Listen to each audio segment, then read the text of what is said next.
we kicked off with the Wizard, Chris Jericho. Where's Harry Potter when you need him?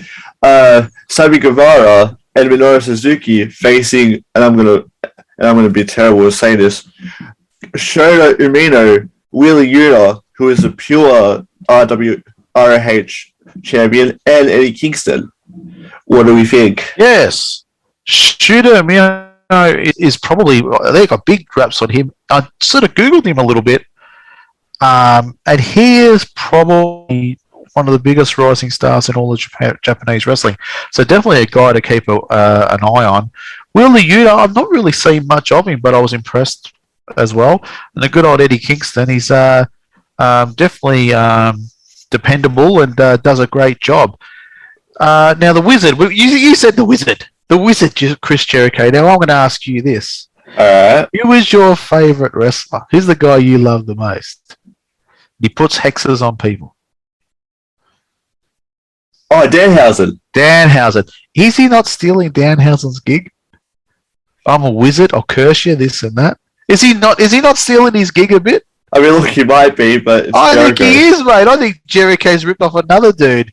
If I was freaking Danhausen, I'd be definitely cursing him, right? Suzuki, you get what you get with him, Minoru Suzuki. Yeah.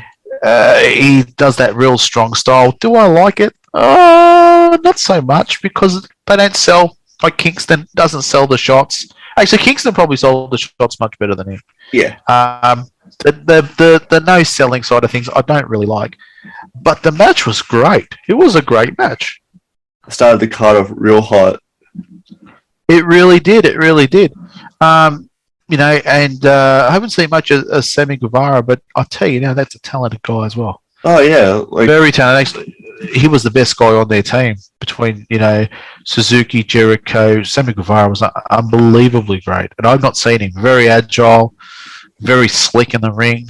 You know, just an awesome worker. And like I said, you know, Shooter and Wheeler done a fantastic job as well. A fast-paced match, kept moving. They went to that traditional, I think in the opening match, a traditional strong style between Eddie and Suzuki, right? Am I a fan of that? No, I'm not a huge fan of it. But I thought of the match flowed really, really well, right? There was some good technical wrestling mixed in with some good strong style, mixed with some high-flying stuff, especially from Sammy Guevara. So great high-flying stuff. It was solid. It was enjoyable. The match for me went really, really fast, which means that I'm into the match and I'm enjoying what I'm watching. And as a fan, I loved it. You know, I think the outcome of Jericho going over, I thought, same. You know, but we know what was going to happen there, I guess, with Jericho being in it. What did you think, Anthony?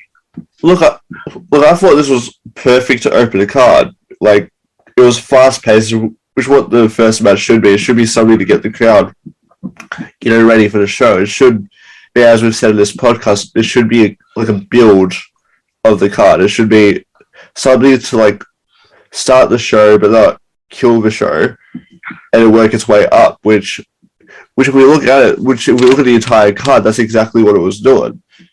But with this match, you know, I wasn't surprised with Jericho going over, because, you know, he is Chris Jericho. But obviously, the Wizard. Refer to him as the Wizard. This week's name, the Wizard. Next week it'll be something else, and the week after that it'll be the Toe Cutter. Who knows? But it's the Wizard right now. You're the Wizard. Oh my god. Anyway, yeah, but look, it's a Jericho match. Jericho was obviously going over. I was surprised, but as I said, there was a lot of the last time I saw Minoru Suzuki was when he had that face-off with Moxley at not the last pay-per-view before that. Yeah. And I've never seen him wrestle. Like, I've seen, you know, little bits and pieces, but, you know, it was a typical, you know, Japanese strong style, which I think that's why they put Kingston in there, so it had some sort of a... So I saw Suzuki in Japan when I was over there in Japan, when I went on one of the tours and saw him at, I believe, G1. I think one of the G1 qualifiers.